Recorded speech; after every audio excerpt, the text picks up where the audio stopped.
കൈയടിച്ച് സ്വീകരിക്കേണ്ട മറ്റൊരു പോരാട്ടം. ഒരുപാട് എറണാകുളത്തിന്റെ ചാമ്പ്യൻ പരിവേഷവുമായി കറുപ്പുനിലയിൽ അണിഞ്ഞൊരുങ്ങി മഹാദേവ തിരുവാലൂർ എറണാകുളം.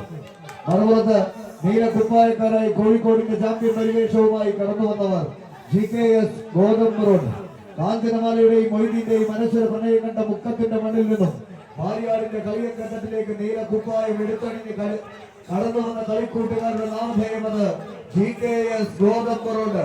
5-ാം നമ്പറിൽ ഒരു 59 വയസ്സുകാരൻ ഒരു യോയോ സ്റ്റൈലിൽ നീട്ടി വളർത്തിയ നാടിയുമായി കളിക്കളം അടക്കി വാങ്ങുമ്പോൾ അവന്റെ നാമധേയമത് ലത്തീഫ് ഗോതമ്പ് റോഡ്. കടന്നു ചെല്ലുന്ന കളിക്കളങ്ങളിലെല്ലാം കായിക പ്രേമികളുടെ കയ്യടിത്താളം അത് ആവോളം ഏറ്റുവാങ്ങി ശിരസിലേക്ക് ഏറ്റെടുത്തുകൊണ്ട് വിജയപഥത്തിലേക്ക് നടന്നു കയറിയ നാമധേയം ലത്തീഫ്.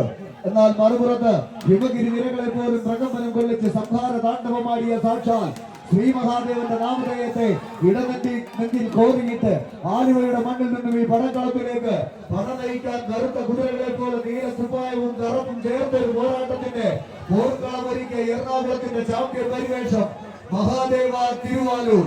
കണ്ണിമ വിട്ടാതെ കൈ തളരാതെ കാൽമലരാതെ കനകകിരീടം നേടിയെടുത്ത കൊമ്പന്മാർ നിലവിന്റെ വജ്രായുധമേന്തി വിജയ പടവുകളെ വെട്ടിപ്പിടിച്ച വില്ലാളി വീരന്മാരുടെ പടയോട്ടത്തിന് മാരിയാടിന്റെ മാരിവിൽ അഴകുള്ള കളിത്തട്ടകത്ത് കൊണ്ടും കൊടുത്തും നേടിയും നഷ്ടപ്പെടുത്തിയും 48ഓളം ചാമ്പ്യൻ ടീമുകളുടെ പകർനാട്ടകല കണ്ട കാണികളുടെ കണ്ണിമ വെട്ടാത്ത പോരാട്ട തന്ത്രങ്ങളിലേക്ക് കെട്ടിക്കൂട്ടിയ കമ്പി കൂടാരത്തിന് കീഴെ നീട്ടി ഉറപ്പിയൊരു 100 അടി കോർട്ടിന്റെ സെന്റർ കോർട്ടിൽ വരച്ചു ചേർത്ത 10 അടിയുടെ 10.5 മാറ്റിന്റെ വിജയത്തോടെ ആ ദൂരത്തെ കമ്പി കയറി പോകാൻ കോഴിക്കോടിന്റെ കാവൽ പടയാളികളോ എറണാകുളത്തിന്റെ രാജതന്ത്രമോ എന്ന ചോദ്യത്തിന് ഒരിക്കൽ കൂടി ഉത്തരം എഴുതി ചേർക്കാൻ വിജയതീരത്തിന്റെ പകുതിയോളം അത് കോഴിക്കോടിന്റെ സാമൂതിരിയുടെ പടയോട്ട ഭൂമിയിലേക്ക് കൊണ്ടുപോകാൻ ഉറച്ചവർ എന്നാൽ മറുപുറത്ത് വിട്ടുവരുത്താത്ത പോരാട്ട വീര്യവുമായി കളിക്കളങ്ങളിൽ നിന്നും കളിക്കളങ്ങളിലേക്ക്